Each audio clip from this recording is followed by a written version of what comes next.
For over 2 decades, the identity of Melissa Witt's killer has been hidden in the uneven ground of a remote mountaintop in the Ozark National Forest. When the beautiful 19-year-old disappeared on December 1st, 1994, the town of Fort Smith was shaken to its core. Melissa's murder shattered the illusion that Fort Smith was a safe community. The sleepy little Ozark town was wide awake, and no one would ever be the same again. She was well liked by everybody, and this, especially in this day and age, it seems like everybody's got an enemy of some sort, and it just, everywhere we went, people knew her. She had one of those smiles that her eyes lit up, and anybody who had the pleasure of meeting Missy would always remember her. Melissa began working as a dental assistant in high school.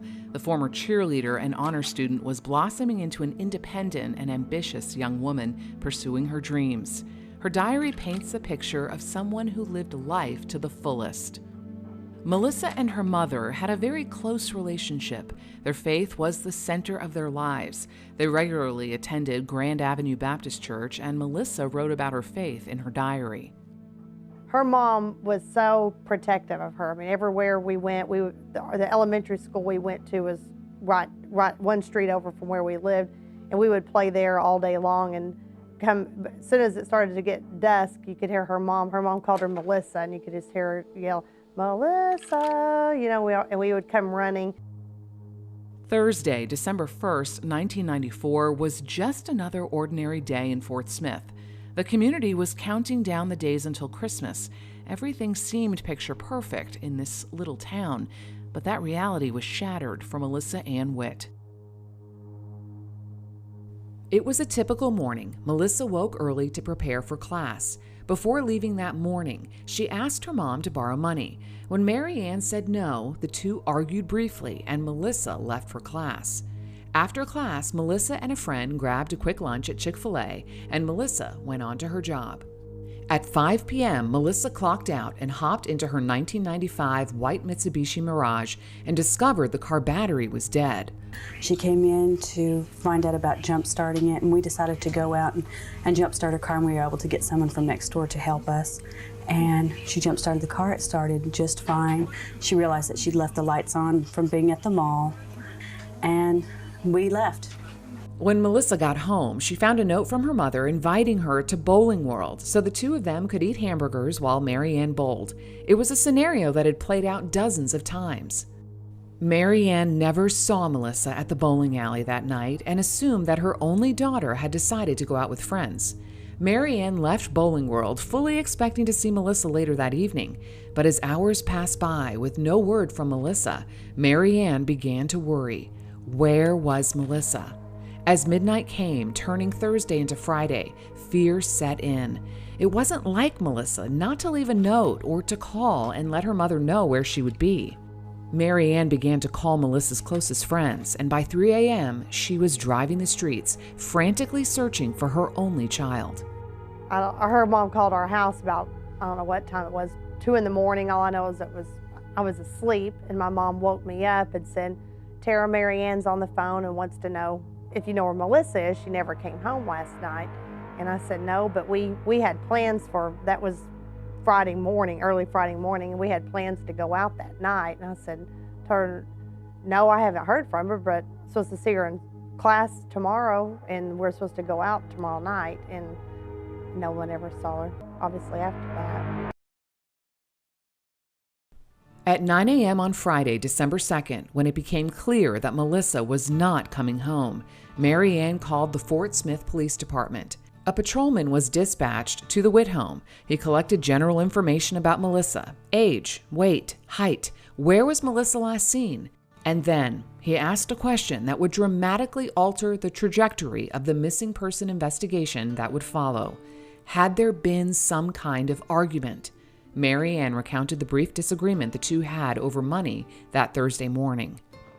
The supposed argument that Melissa and her mother had on December the 1st, I believe the patrolman misunderstood what was going on. He thought it was a case of where Melissa and her mother had got into it, and she had just left the residence and would be back in a day or two. As Mary Ann assured the patrolman that the disagreement was not serious, he took notes, already formulating his opinion on Melissa's whereabouts. She was never the type to just run away, which I think is usually what the police first think has happened is maybe it's just a disgruntled teenager or college kid that's moved out or, got in a fight with her parents. And I knew that wasn't the case because she wasn't like that. So I knew something was weird, but I don't think you ever want to take your mind to that something bad has happened. So you figure, oh, something weird just happened, but I'm sure everything's okay. Mary Ann never imagined that mentioning this one small disagreement would impact the search for her missing daughter.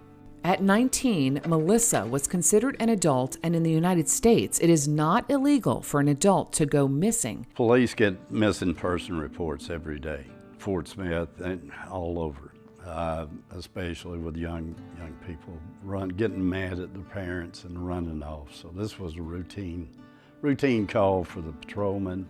He treated it as such, and that's the reason it laid on a detective's desk as just another missing person that she would show up in a day or two. The patrolman left that morning assuring Mary Ann that he had seen this scenario play out hundreds of times before. He assured her that Melissa would be home soon. But Mary Ann Witt knew in her heart he was wrong. It did not take long for Melissa's friends and family to spring into action. A massive search ensued. Thousands of flyers were distributed throughout the River Valley. Melissa's been a member of our Pride of West Ark Student Ambassador Group for about 2 years. Very, very likable girl, very personable. Highly unlikely that she would do anything like this in my knowledge of her. And we're just kind of all surprised and shocked. And so we are very concerned, obviously. My mom and and my dad, we would, go to their house and we helped with flyers. We, put up flyers, talk to people. We're sort of desperate for information. And so it was a part of it was, I think, total disbelief. You didn't really think, it didn't feel real at the time. But at the same time, you're trying everything you could to find some sort of happy ending. Days ticked by, still no Melissa. It's upset me. I want her back. I want my friend back, and I want my sister back, and our friends want her back, and her mom wants her back, and her dad wants her back, and if it's a joke, it's gone far enough. The media learned of the massive search that was underway for Melissa Witt and took an immediate interest. The same day, news stations began airing footage of the concerns of possible foul play in Melissa's disappearance. Law enforcement received a phone call from a Bowling World employee who reported that on Thursday evening, December 1st, a bowling alley customer turned in a set of keys that he and his family found in the parking lot at approximately 7:45 p.m. The name spelled out on the keychain, Missy. 3 days after the initial report of Melissa Witt was marked as a runaway case, the tide shifted. The Witt case was now in the hands of the Fort Smith Police Department's Major Crimes Unit. With boots on the ground, the Witt case was now gaining traction. A couple of days after Melissa had went missing, some of her friends showed up down at the police department and had posters printed and were distributing them, trying to find out what was going on with her case. And at that point, I wasn't even aware of her being missing. I tracked down the report and told the friends, that we would look into it and see if there was something more than her just running off, because they were so insistent that this was just way out of character for her. A set of keys had been turned in on December the 1st around 7:30 or 8 o'clock at night. These turned out to be Melissa Witt's car keys. They had a spot of blood on them. That was her blood. And then the ultimate discovery. Melissa's 1995 Mitsubishi Mirage was found in the Bowling World parking lot. Near her car, investigators also discovered pools of blood, a gold hoop earring, and a crushed hair clip. Whoever abducted her approached her as she got out of the car. Apparently they had a conversation, and apparently some kind of a conflict. Got into an argument. She was hit in the upper right side of her skull. It was a contusion. It also caused quite a bit of bleeding. Anytime you have a scalp wound, you have quite a bit of bleeding, and there were drops of blood that she left in behind her car. And as she was either drugged or forced across into the next parking section directly north of where she was at, that's when the bleeding stopped, and she was taken at that point, placed in another vehicle, and taken away from the parking lot. These clues pointed to something much more sinister than a runaway teenager. The race to find Melissa was now in full swing. Every second mattered. Investigators knew that the first 48 hours was a critical window in a missing persons investigation, and they were now well beyond that window of time. I don't think any of us know what we would do, so I couldn't say specifically what she would do in any given situation, but we don't even know what the situation is truly, except that she is gone. And so I just pray that whoever has her will have compassion and will release her if she's with someone like that. Determined not to leave any stone unturned, investigators looked closer at the last place Melissa was known to be, Bowling World. Investigators were stunned to learn that not only was there no surveillance footage of the parking lot, but there had also been no security on site that evening. As it turned out, Bowling World only employed private security for the premises for weekends and alternate weekdays. It just so happened there was no security present on Thursday, December 1st, 1994. Investigators turned to surrounding businesses in hopes their security footage would give any sort of clue to Melissa's whereabouts. Another dead end. It was relief, I guess, that they found the car, but then it was more like, well, now it's, where is she, you know? Maybe if they'd found, since they hadn't found the car, maybe she was still with the car, you know, just out, gone to see somebody. I think the longer it goes by, they haven't found her, that it's not that. I think it's something else. Here's a teenager that was going out one night, and all of a sudden she was never seen again. And so I think a lot of parents took heart to that, or took it to heart, saying maybe having a little bit more contact with her kids. You know, where are you going, and where are you going to be, and how can I get a hold of you, and you know, that sort of thing. Investigators combed through police files and interrogated local sex offenders. The process was cumbersome. It would be 2 more years before the Sex Offender Registry Act in Arkansas would be enacted. Investigators were determined and interviewed hundreds of possible suspects in the days and weeks that followed.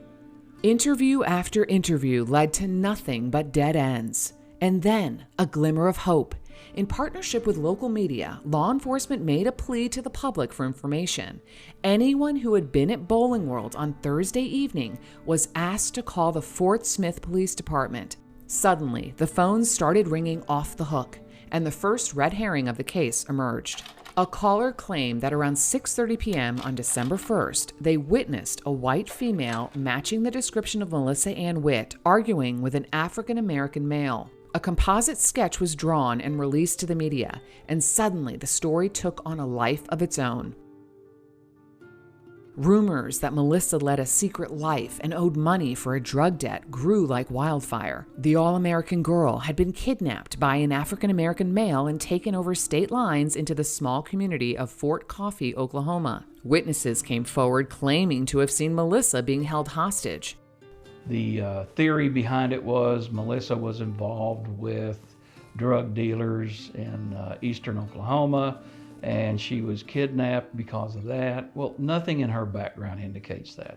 Nothing in her circle of friends and family connect her to that. So we had to spend quite a bit of time on that and find out where that story led. There was no trace of Melissa in Fort Coffee, and yet those rumors have forever impacted the Witt investigation.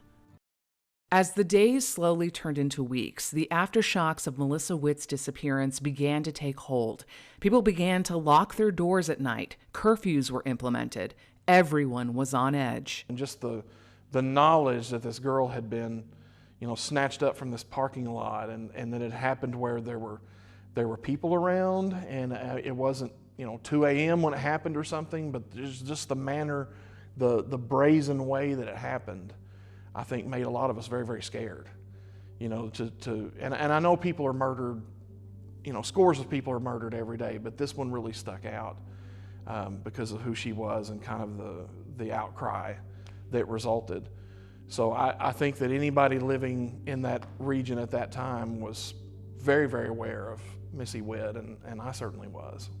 Then, in a stroke of luck, an 11-year-old boy also came forward saying he heard a woman yelling for help in the bowling alley parking lot between 6:30 and 7 p.m. This critical information propelled the case forward.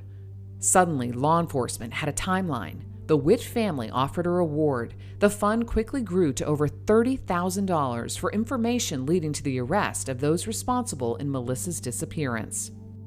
One thing I want to say to her, I want to tell her that she's loved more than anything in the world, and I just love to have her back. If she's able to see me or to hear me, I love her with all my heart. And again, I want to say I can't name all the people who have given, prayer and support, and I want to thank everyone because I can't name them all. They're too numerous. But I appreciate everything that's been done, and mostly the prayer, because there have been so many people praying, and I really appreciate that. Friends, family, and community members distributed thousands of flyers with Melissa's photo and description throughout the River Valley, including truck stops along Interstate 40 in eastern Oklahoma. Despite their efforts, the case stalled, but not for long. A frightened young woman and her parents contacted Fort Smith PD. The young woman, who chooses to remain anonymous today for her safety, was at the bowling alley on the evening of Melissa's disappearance. That night, December 1st, my dad came home, and I had grown up at Bowling World before it was Bowling World. So I was familiar with kind of what went on there. It wasn't uncommon for there to be an argument or a fight. And he came home, and I said, "So, what happened at the Bowling World with the big fight?" And he said, "What are you talking about?" And I said, "Oh, there was a big argument in the parking lot." And he was like, "Well, I don't know anything about it." And I was like, "Well, I just wondered if the police got called because I could hear them yelling." And he's like, "No, nothing like that." So I don't really remember when it kind of made the connection, maybe when they discovered where her car was, because it's kind of all a big blur between, because once Dad said, "No, I don't remember anything," I just kind of, put it to the side of it was just an argument in the parking lot and kind of went on with my life. So probably whenever they discovered that was where her car was, I can remember my dad saying to me, "Tell me again what you heard. Tell me again where it was." And he actually drove me, he made me shut my eyes, and we drove out to Bowling World, and he parked me in the general area of where we were, because we were parked just spaces apart. And he said, "Show me where you heard it from." And I pointed directly to where the car was still parked. The witness, deemed as credible by law enforcement, was later hypnotized in an attempt to gather more information in Melissa's disappearance. I just heard arguing, bickering, fighting in the parking lot. When I could hear from the argument, it was more like bickering. Stop, leave me alone, go away. To me, she did not sound scared. It sounded like, now knowing that I'm older, sounded more like an argument you would have with your spouse. I need you to go away and leave me alone. You've annoyed me enough today, and you need to stop. That kind of sound to me. She did not sound scared. I was scared, but she did not sound scared to me. 6 weeks passed when a phone call came in after hours to the Fort Smith Major Crimes Unit. The caller left a message. In the message, a woman with a heavy Southern accent urged a man, possibly her son or grandson, to tell the police what he had found. Basically, the only thing that she said, are you going to get over here and tell them what you know? And there was a young man said, just the voice, no. And then they hung up. That's basically all it was. And for it being in that time period, we wouldn't have any idea what else a phone call would be made to the Major Crimes Office for along those lines. Meteorologist Jay Hillgardner. This is your 6 o'clock news. Good evening, I'm Bridget Bonds, filling in for Guy Westmoreland, who is off tonight. And I'm Burr Edson. A body has been found in Franklin County, and the question is the body that of Melissa Witt?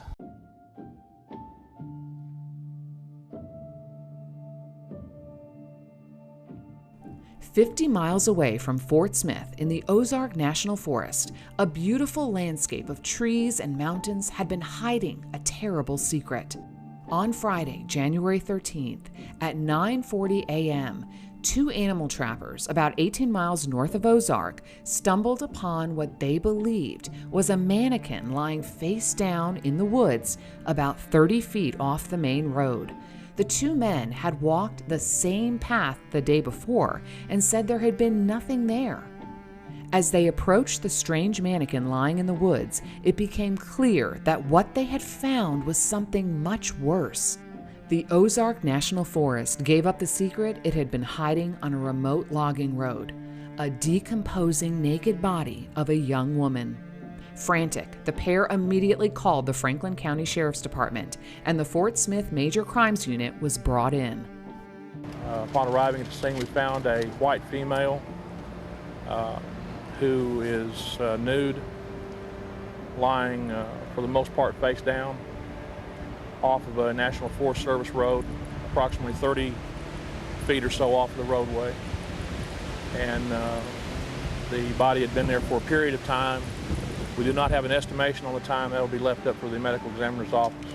I can tell you that it started out as a normal day. I'm not a superstitious guy. It was a Friday the 13th. It was January, and it was a really mild day. I mean, to start with, it was sunshiny, just a really perfect day. And I was hoping for it to be just a normal day. Get some work done around the office and what have you. And then, of course, with the phone call from Sheriff Ross, all hell broke loose. We get down there, start working the crime scene. Probably halfway through gathering up evidence and what have you, it came a storm, just a real cold storm, and it was raining so hard. The rain was actually coming down sideways, and the wind was blowing. None of us had jackets or anything else because it was, it started out as such a beautiful day. I remember finding a raincoat in my car and trying to find another shirt or something to try and stay warm because you're out in the elements there, and it really turned into a crappy day. It was pretty apparent to us when we got there, based on what we saw, that it was going to be her. But of course, we can't make that call. So we had to send the body to the crime lab and have the crime lab do fingerprints and do dental work and so forth to make sure it was her. And once they did that and they positively identified her, the investigation took its next turn at that point. As dark clouds rolled in on that cold January day, one question was on everyone's mind. Was this the body of Melissa Ann Witt? Really, you don't know what to think, because it could be from who knows how long ago. But one of the first comments I remember in the newsroom is, what are the chances this is Melissa Witt? And it didn't even occur to me at that time, because we had covered other things in between that time. And I thought, yeah, that could be interesting. And so I sent a couple of reporters out there, including Charlene, and it wasn't 45 minutes after she got there, she called me back and said, we've got Melissa Witt's body here. And then so I just flooded the scene with reporters and photographers, and prosecutor was out there to make positive ID, and the detectives were out there to make positive ID. And then the story shifted. Now it's, okay, we've got a murder case, we have a homicide now. Visual identification of the body was impossible due to significant decomposition. The body was sent to the Arkansas State Crime Lab in Little Rock, where dental records revealed that after 45 long days, Melissa Witt had finally been found. So I think when news hit that her body had been found, there was kind of a collective, it let the air out of everyone, but then immediately I think there was a pursuit that began, not just among the police, but among anybody who, was aware of the case and knew about it, to try to figure out what had happened and get justice. And that was the horrible thing, was in, knowing that she was dead and had been found, but also just knowing that somebody's out there who did this. The frantic search for the missing college student was now a murder investigation. Why would someone murder a beautiful, vibrant young woman? A local man came forward with a possible clue. This witness had been hunting in the Ozark National Forest, and he told police that he had seen a man changing clothes next to a dark gray or black car parked along the same logging road where Melissa's body had been discovered. The car had a decal on the passenger side rear quarter panel that was possibly purple or blue. The witness told police that this man did not appear to have any hunting equipment, and he seemed out of place.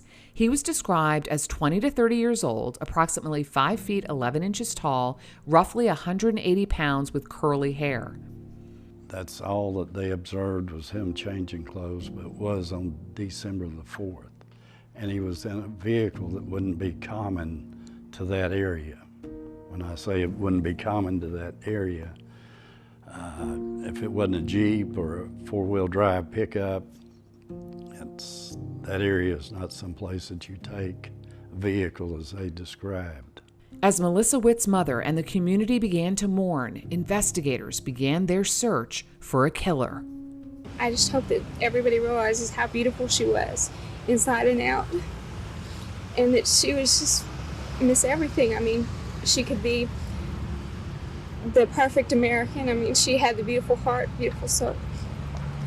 The medical examiner revealed important information in the autopsy report. This information became critical to the investigation. Melissa's death was officially ruled asphyxiation by strangulation. Testing on the leaves and soil found in Melissa's airway and lungs revealed that as she was strangled, Melissa inhaled debris native to the Ozark National Forest.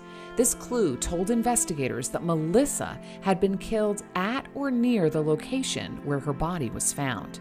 There was trauma on the side of Melissa's head. The wound, believed to have been caused by a blow or a fall in the parking lot of the bowling alley, was determined not to be fatal. This explained the source of the blood found in the parking lot at Bowling World. It also painted a picture of a violent struggle. Melissa's body was found naked, leading authorities to believe she was sexually assaulted. However, due to advanced decomposition on the lower half of her body, the medical examiner could not determine if she had been raped. Melissa had been killed on the same day as her abduction. Her body was hidden away in the Ozark National Forest for 45 long days.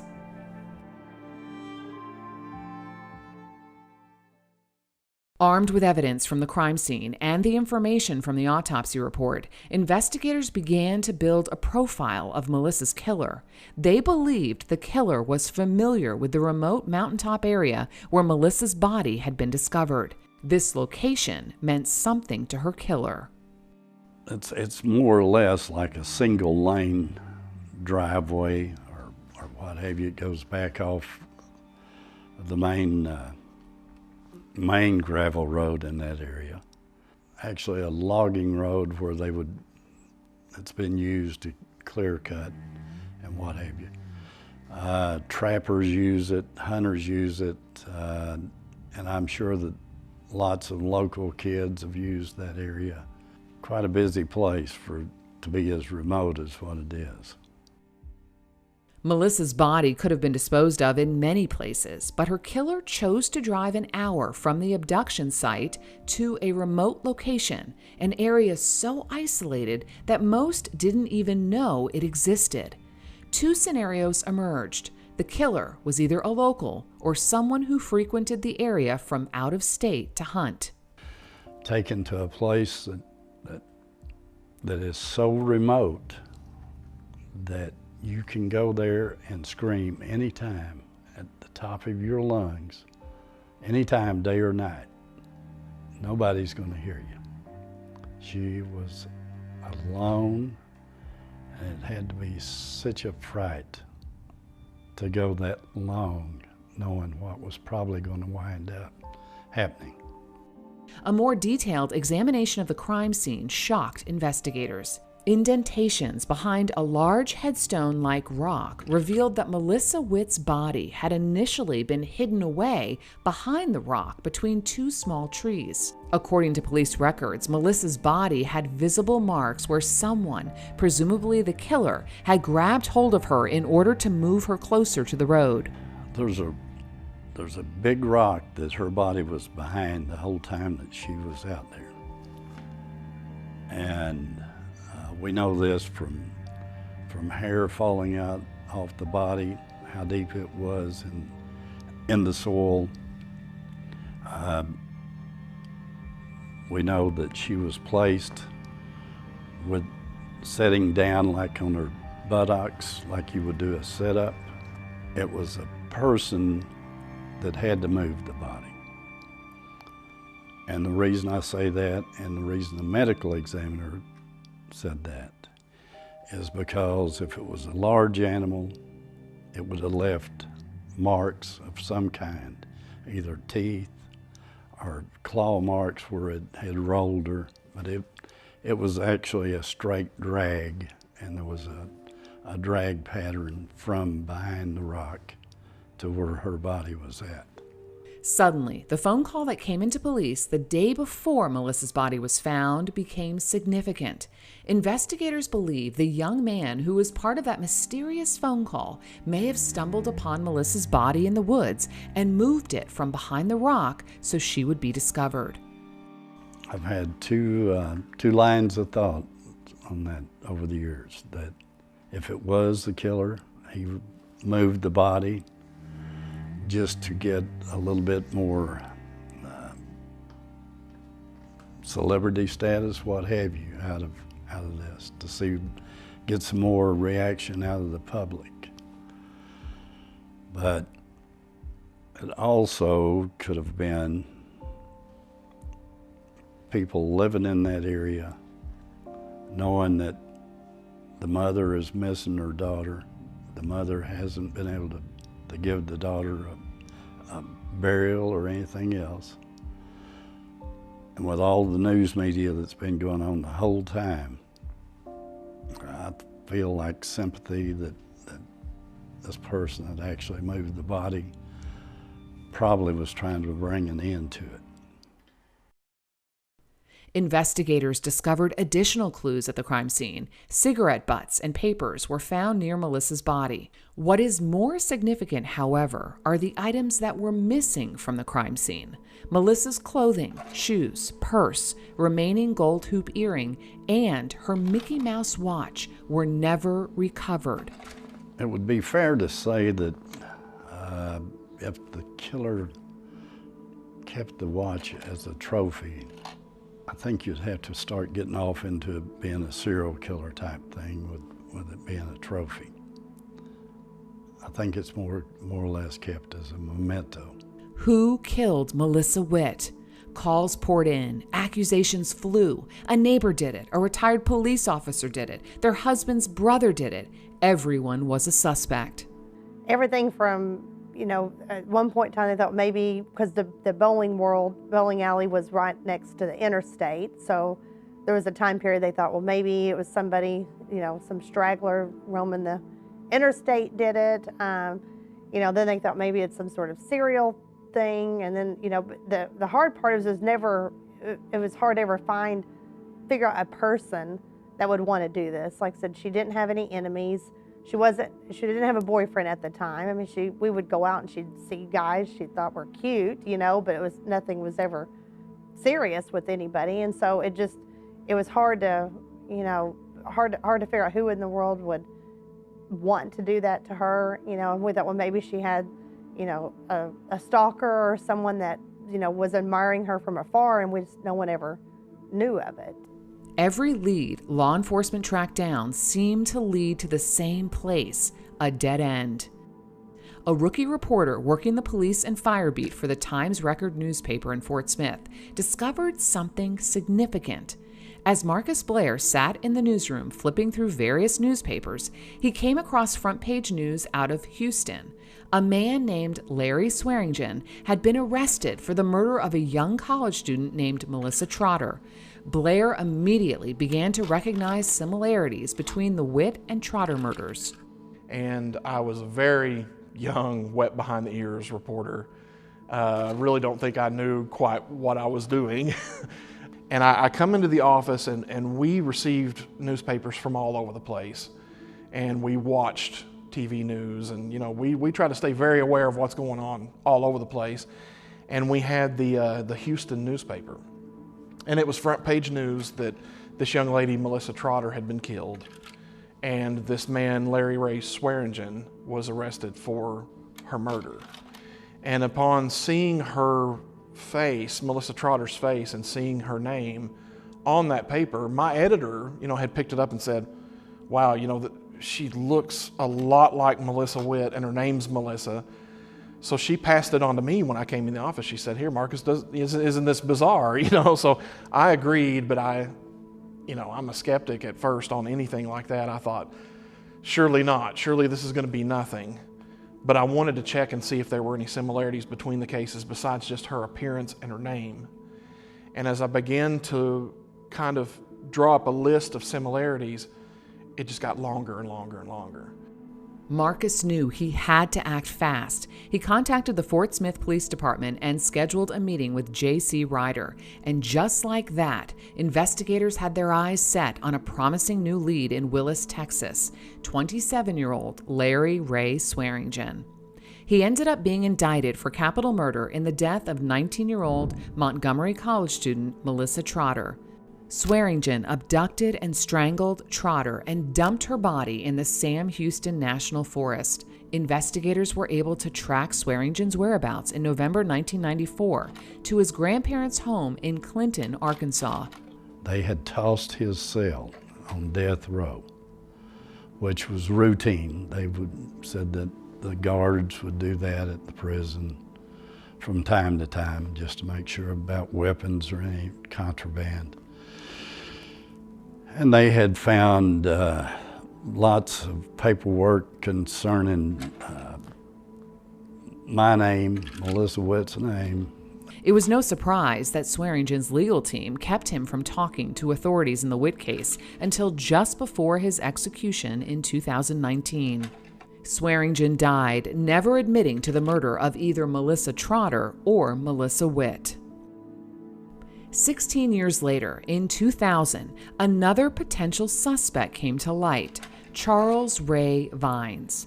Vines had been arrested in Fort Smith after breaking into a home and attacking a young girl.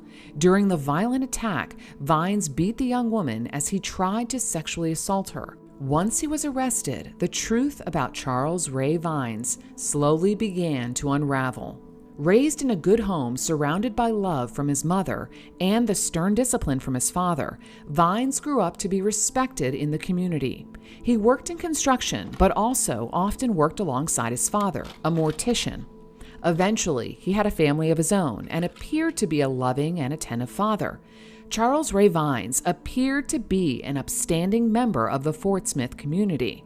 No one knew Charles Ray Vines was actually hiding a dark secret, an obsession for rape and necrophilia. After his arrest for the attack on the teenage girl, police listened in horror as Vines described how in 1993 he had brutally beaten and raped an elderly woman named Juanita Wofford. In 2000, he was convicted of capital murder in the deaths of Walford and Ruth Henderson.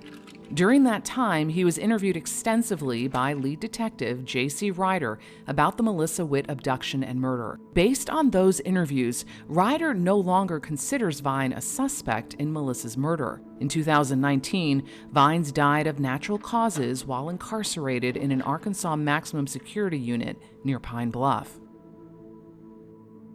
Over the years, at least a dozen detectives have passionately worked the Melissa Witt murder investigation. They all agree on one thing: Melissa knew her killer and that she had written his name in her diary. So my personal theory is that person knew her, that person wanted to find her that night. I don't know if it was for the purpose of abduction and murder, but I think that person wanted to find her that night, and I think that person waited until that car showed up. I think there was an altercation that turned violent at her car door, and I think when that person took her at that point, the events unfolded the way we have found them. She was abducted and murdered, and I think that's how that probably happened. Ryder believes Witt's murderer knew her routines and struggled with an uncontrollable rage toward women. Ryder also suspects he's someone who has spent most of his life battling drug and alcohol addiction, legal troubles, and struggles to maintain relationships with women. I think he's probably been in trouble before, probably doesn't get along well with women. I think he's probably been physical with other women throughout his life, and just in general has problems getting along with women to the point of not being able to keep his hands off of them if an argument comes up. Investigators believe that the frightened young woman who overheard an argument in the Bowling World parking lot that fateful night holds the key to solving this case. Woke up in the middle of the night in a dead panic and saying, his name starts with a D, his name starts with a D. And my mom said, what are you talking about? And I said, his name starts with a D.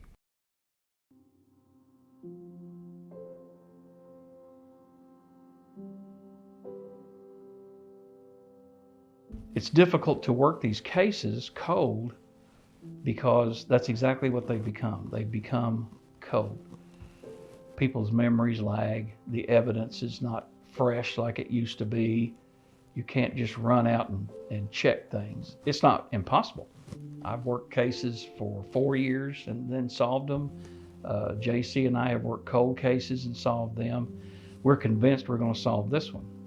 Sadly, on Sunday, March 20th, 2011, in Fort Smith, Arkansas, 75-year-old Mary Ann Witt passed away, never getting to see her daughter's killer brought to justice. Captain Ryder, I don't even begin to know how to thank you for all the time and effort you have put in on Melissa's case. I can never repay you, but I want you to know I appreciate your kindness, patience, and consideration to me. In spite of the fact that you have so many other responsibilities, you still find time to chase down leads you feel are a wild goose chase, just because I ask you to. I want you to know I do not take that for granted.